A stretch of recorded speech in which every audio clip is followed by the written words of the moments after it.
Morning दोस्तों, मैं सिद्धार्थ सिद्ध जीएस यूट्यूब चैनल में आप सभी का स्वागत है। नए करंट अफेयर्स क्वेश्चन के साथ मैं फिर से जो है हाजिर हूं। और क्वेश्चन है कि भाई जो ऑपरेशन शिव शक्ति है ना, ऑपरेशन शिव शक्ति कहां पर चलाया गया ना और कब चलाया गया और किसके द्वारा चलाया गया ना। तो ये 30 जुलाई अभी हाल ही में 30 जुलाई 2025 में यह है ऑपरेशन शिव शक्ति। भारतीय सेना और जम्मू कश्मीर की जो पुलिस है ना, ये संयुक्त उन दोनों के द्वारा संयुक्त अभियान जो है चलाया गया।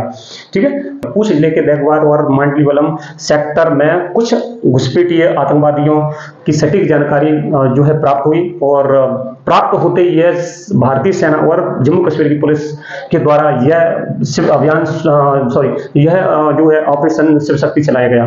ठीक है, इसमें भारतीय सेना का व्हाइट नाइट कोर्प्स और जम्मू कश्मीर पुलिस का जो है संयुक्त जो रूप से उन्होंने भाग लिया। ठीक है, इसका उद्देश्य मतलब एलओसी से पार जो आतंकवादी घुसपैठियों को निष्क्रिय करना, ठीक है, नागरिकों और तीर्थ यात्राओं की सुरक्षा सुनिश्चित करना। इसके अतिरिक्त ये सीमावर्ती क्षेत्रों में स्थायित्व और शांति स्थापित करने के लिए ऐसे जो है ऑपरेशन जो है भारतीय सेना के द्वारा चलाई जाती हैं। ठीक है, अभी हाल ही में अगर देखा जाए तो इससे पहले भी जो है ऑपरेशन महादेव चलाया गया था, जो अप्रैल 2025 में चलाया गया था ना।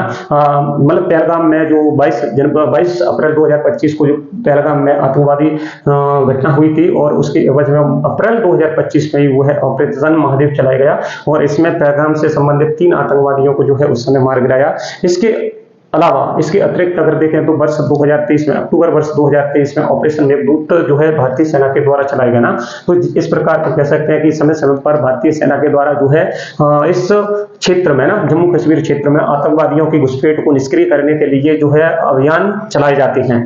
ठीक है, इसमें अगला क्वेश्चन है कि भारतीय रेलवे सुरक्षा बल है ना, भारतीय रेलवे सुरक्षा बल मतलब आरपीएफ है ना, आरपीएफ की पहली महिला महानिदेशक कौन बनी है ना, ये क्वेश्चन है ना। और ये रेलवे के इतिहास में 143 वर्षों के इतिहास में भारतीय रेलवे की पहली महिला महानिदेशक है, इसीलिए इंपोर्टेंट हो जाता है। ठीक है, तो अभी कौन बनी है तो सोनाली मिश्रा है इनका नाम। ठीक है, ये सोनाली मिश्रा है ना, ये सोनाली मिश्रा ये मध्य प्रदेश कैडर के 1983 बैच के ये आईपीएस अधिकारी हैं, जो कि आरपीएफ की महानिदेशक के रूप में इनको नियुक्त किया है। ठीक है, मतलब हम कह सकते हैं ये आरपीएफ के 143 वर्षों के इतिहास में ये पहली महिला जो है आरपीएफ का नेतृत्व करने वाली है ना। इन्होंने मनोज यादव का स्थान लिया है और जो 31 जुलाई 2025 को सेवानिवृत्त हुए और इनके स्थान पर इनको जो है इनकी नियुक्ति की है सरकार ने, है ना। ठीक है, आरपीएफ के बारे में अगर अपन चर्चा करें तो यह भारत सरकार का केंद्रीय सशस्त्र बल है और केंद्र सरकार के रेल मंत्रालय के अधीन यह कार्य करता है। ठीक है, ये इसका दायित्व है रेलवे संपत्ति, रेलवे यात्री क्षेत्र और सुरक्षित यात्राओं को सुनिश्चित करने का इनका दायित्व है। ठीक है, और अगर इसका फुल फॉर्म की बात करें तो रेलवे प्रोटेक्शन फोर्स है। ठीक है, इसकी स्थापना 2 जुलाई 1872 में इसको संगठित किया गया। फिर 1881 में निजी रेलवे कंपनी के वॉच एंड वार्ड के रूप में एक विभाग के रूप में इसको स्थापित किया गया। 30 अगस्त 1957 में जो है ये एक्ट जो है पारित किया गया और इस एक्ट के द्वारा आरपीएफ को एक वैधानिक निकाय के रूप में स्थापित किया गया। ठीक है, इसके बाद जो है रेलवे संपत्ति अवैध कब्जा है ना, रेलवे संपत्ति अवैध कब्जा अधिनियम 1966 आया और इसमें यह सुरक्षा व्यवस्था को और सशक्त बना दिया। मतलब पुनः कह सकते हैं इसके तहत अपराधों की जांच करना, ठीक है, गिरफ्तारी करना और मुकदमे चलाने का अधिकार भी इस आरपीएफ को जो है दे दिया इस एक्ट के तहत, है ना। ठीक है, 1989 में आरपीएफ एक्ट जो 1957 था उसमें संशोधन किया गया और संशोधन के पश्चात यह केंद्रीय सशस्त्र बल के रूप में जो है पुनः स्थापित हुआ। ठीक है, इसका हेडक्वार्टर देखें तो इसका हेडक्वार्टर नई दिल्ली में है। ठीक है, वर्तमान में इसके महानिदेशक सोनाली मिश्रा है। ठीक है, अश्वनी वैष्णव ये रेल मंत्रालय के एक जिम्मेदार कैबिनेट मिनिस्टर है, मंत्री है। ठीक है, नेक्स्ट क्वेश्चन है कि भारत की पहली फीफा प्रतिभा अकादमी कहां पर इसका शुभारंभ किया गया है। ठीक है, मतलब फीफा टैलेंटेड अकादमी का, भारत की पहली फीफा टैलेंटेड अकादमी का कहां पर जो है शुरुआत की गई है ना। तो ये हैदराबाद में, तेलंगाना के हैदराबाद में इसको शुभारंभ किया गया है। ये महिलाओं के लिए ना, ये हैदराबाद में महिलाओं के लिए जो है भारत की पहली टैलेंटेड अकादमी का जो है शुभारंभ उद्घाटन किया गया ना। इसका उद्घाटन 2 अगस्त 2025 को इसका उद्घाटन किया गया, जिसमें जो है तेलंगाना के सीएम रेवंत रेड्डी और एआईएफएफ के जो है अध्यक्ष मुख्य कल्याण चौबे जो है उपस्थित रहे उस समय। ठीक है, तेलंगाना स्पोर्ट्स कॉम्प्लेक्स हैदराबाद में इस अकादमी के लिए समझौता ज्ञापन पर हस्ताक्षर किए गए। ठीक है, यह अकादमी फीफा के टैलेंटेड डेवलपमेंट स्कीम का एक हिस्सा है, जो विश्व भर में युवा फुटबॉल प्रतिभाओं को तराशने की एक पहल के रूप में काम कर रही है। ठीक है, और इस तेलंगाना से संबंधित कुछ क्वेश्चंस बन सकते हैं। तो तेलंगाना में मुख्यमंत्री कौन है, जैसा कि अभी तुमने कहा, ये उद्घाटन के समय वहां पर उपस्थित हुए तो रेवंत रेड्डी यहाँ के मुख्यमंत्री हैं, और यहाँ की राजधानी हैदराबाद है। और 2 जून है ना, 2 जून 2014 में इसका जो है गठन हुआ। ठीक है, आंध्र प्रदेश से अलग होकर के तेलंगाना का एक गठन हुआ 2 जून 2014 में इसका गठन हुआ है ना। ठीक है, इसके यहाँ के जो है राज्यपाल का बात करें तो जिष्णु देव शर्मा यहाँ के राज्यपाल हैं, और यहाँ पर 20 सदनीय विधायिका है, जिसमें विधान परिषद की 40 सीटें हैं, विधानसभा की 119 सीटें हैं, और इसके अलावा ये लोकसभा की अगर सीटें देखा जाए तो 117 हैं, और राज्यसभा की 7 सीटें यहाँ की हैं।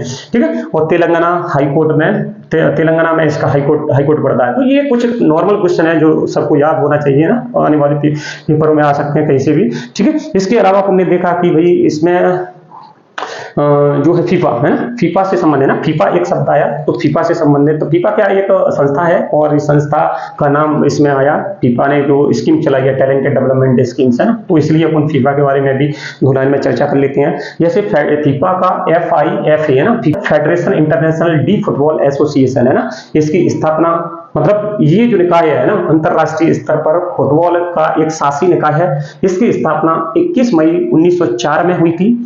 ठीक है, कहां पर हुई, और ये फ्रांस के पेरिस में हुई, और उस समय संस्थापक सदस्यों में देख रहे हैं ना, रॉबर्ट गुइरिन इसके संस्थापक सदस्यों में से एक थे, और यह अंतरराष्ट्रीय खेल संघ है जो 211 राष्ट्रीय संघों को सम्मिलित किए हुए हैं। मतलब तुम कह सकते हैं इसके सदस्य देश कितने हैं, 211 है ना, राष्ट्रीय संघ इसमें सम्मिलित हैं।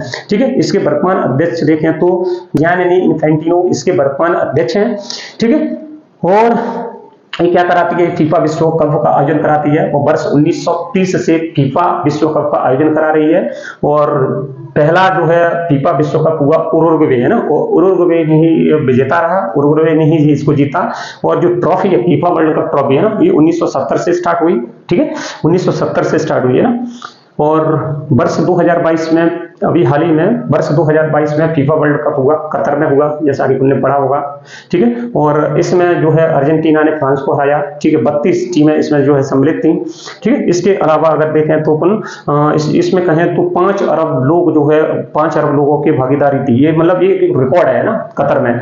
ठीक है, और ये वर्ष 2026 में, अब इसका आयोजन वर्ष 2026 में होगा ना, मतलब हर 4 साल में इसका जो है आयोजन किया जाता है। वर्ष 2026 में इसका आयोजन मैक्सिको, कनाडा और अमेरिका में, मतलब 3 जगह इसका जो है आयोजन किया जाएगा ना। भारतीय तीरंदाजी संघ के द्वारा भारत की पहली तीरंदाजी लीग की घोषणा कर दी गई है, आयोजन की घोषणा कर दी गई है, और ये कहां पर, दिल्ली में होगा है ना। ठीक है, इसमें भारतीय तीरंदाजी संघ ने भारत की पहली फ्रेंचाइजी आधारित तीरंदाजी लीग की शुभारंभ की घोषणा कर दी गई है। ठीक है, और इस पहल में विश्व तीरंदाजी एशिया एंड भारत के खेल मंत्रालय के द्वारा मजबूत समर्थन प्राप्त हुआ है। ठीक है, यह समर्थन लीग को वैश्विक मान्यता और दुनिया भर में खेल की प्रतिष्ठा बनाने में इसकी क्षमता को दर्शाता है। ठीक है, तो तीरंदाजी लीग का उद्देश्य भारत को अंतरराष्ट्रीय स्तर पर पहचान दिला करके भारत के खेल पारिस्थितिकी तंत्र को मजबूत करना। ठीक है, इसमें भारतीय तीरंदाजों को अधिक दृश्यता और पहचान प्रदान करना तथा एथलीटों की नई पीढ़ी को इसे अपनाने के लिए प्रेरित करना इसके मेन उद्देश्य हैं। ठीक है, तो इसका आयोजन कहां पर किया जाएगा, नई दिल्ली में ना। ठीक है, इसके अलावा अगर तुम देखें ना, ठीक, इसके अलावा अपन देखें तो इसमें नाम आया कि भारतीय तीरंदाजी संघ है ना, मतलब अपन कह सकते हैं आर्चरी एसोसिएशन ऑफ इंडिया ना, इसकी स्थापना कब हुई, और ये भारत का तीरंदाजी संघ जो है शासी निकाय, भारत सरकार का एक शासी निकाय है जो तीरंदाजी खेल को जो है नियंत्रित करता है। ठीक है, ये 8 अगस्त 1973 में इसकी स्थापना हुई और इसका हेडक्वार्टर नई दिल्ली में है। इसके अध्यक्ष अर्जुन मुंडा हैं और इसके महासचिव देखा जाए तो वीरेंद्र सकलेचा हैं और इसको स्थापित करने में महत्वपूर्ण भूमिका विजय कुमार मल्होत्रा ने निभाई है ना। और इसका संबंध अपन देखें तो विश्व तीरंदाजी संघ मतलब वर्ल्ड आर्चरी फेडरेशन से भी है। 1973 में इसको जो है संबंधित हुआ, मान्यता मिली। इसके अलावा ये विश्व तीरंदाजी एशिया से भी संबंधित है। ठीक है, मतलब वर्ल्ड आर्चरी एशिया है ना से भी संबंधित है और 1978 में इसका जो है संबंध उससे हुआ, मतलब उससे मान्यता मिली। ठीक है, विश्व तीरंदाजी संघ की अगर अपन चर्चा करते हैं तो इसे वर्ल्ड आर्चरी फेडरेशन बोलेंगे ना। इसकी स्थापना देखें तो 4 सितंबर 1931 में इसकी स्थापना हुई और स्थापना से पहले ना उस समय जब इसकी 4 सितंबर 1931 में जो है अपन कहें तो लीवो पोलैंड में इसकी स्थापना हुई और वर्तमान में ये लीवो पोलैंड कहां पर, यूक्रेन में पड़ता है ना, लिविव यूक्रेन में पड़ता है वर्तमान में यह स्थान है। तो वहां पर इसकी विश्व तीरंदाजी संघ की जो है स्थापना हुई और स्थापना जब हुई तो उसका जो है पहले नाम क्या था, तो जिसका पहले नाम अगर देखें तो FITA था ना, फिटा मतलब FITA है ना, ये नाम था। और इसका फुल फॉर्म अगर फुल फॉर्म के बारे में देखें तो ये फेडरेशन इंटरनेशनल डी तीर अलाक है ना, क्या फेडरेशन इंटरनेशनल डी तीर अलाक इसका फुल फॉर्म है। और ये अंतरराष्ट्रीय स्तर की एक तीरंदाजी से संबंधित निकाय है जो क्या करता है, राष्ट्र के सभी जितने भी सदस्य हैं, मतलब विश्व के सभी इसके जो सदस्य हैं 159 राष्ट्रीय संघ इसके सदस्य हैं, जिनको नियंत्रित करने का काम करता है। ठीक है, इसका मैंने कहा कि इसका पहले नाम क्या था, पहले नाम क्या था, फेडरेशन इंटरनेशनल डी तीर अलाक है ना, इसका पहले नाम था। लेकिन वर्तमान में इसका नाम जो है चेंज कर दिया गया है, जुलाई 2011 में इसका नाम जो है चेंज कर दिया गया है। अब इसका नाम वर्ल्ड आर्चरी फेडरेशन रख दिया गया है। और ये कब हुआ, ये कब इसका नाम चेंज हुआ, नाम में परिवर्तन हुआ, जुलाई 2011 में इसके नाम में परिवर्तन हुआ। वर्तमान में इसका जो हेडक्वार्टर की बात कर रहे हैं, वर्तमान में इसका हेडक्वार्टर लॉजेन और स्विट्जरलैंड में इसका जो है मुख्यालय है। और इसके जो अध्यक्ष देखें तो उइगर अर्डेनर है ना, उगीर अर्डेनर इसके वर्तमान अध्यक्ष हैं। और 159 इसके सदस्य देशों हैं जो राष्ट्र संघ इसके जो है शामिल है, राष्ट्रीय और अन्य संघ इसके सम्मिलित हैं। ठीक है।